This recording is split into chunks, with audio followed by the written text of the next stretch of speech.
శని గ్రహానికి సంబంధించిన ఉద్యోగం గురించి ఇవాళ మనం తెలుసుకుందాము. సాధారణంగా ఎవరికైతే శని స్థానం ఉబ్బెత్తుగా ఉండి మంచిగా కాంతివంతంగా ఉంటుందో వారు శని గ్రహానికి సంబంధించిన వృత్తులలో స్థిరపడుతూ ఉంటారు.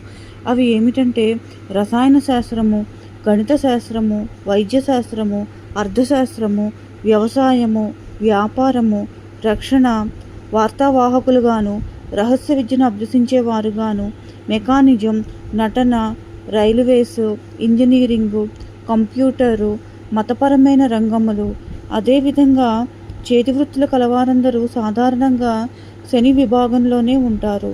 రచయితలు, వ్యవసాయదారులు, ఇంజన్ డ్రైవర్లు, సుతారులు, సూపర్వైజర్లు మరియు మంత్రతంత్రాలు చేయువారు, సర్కస్ వారు, పోలీసు విభాగంలో గనుల వృత్తుల్లో చేయువారు, ఎడిటర్లు, కాంట్రాక్టర్లు, సినిమా నటులు మొదలైన వారందరూ కూడా శని విభాగానికి సంబంధించిన వృత్తులలో స్థిరపడుతూ ఉంటారు.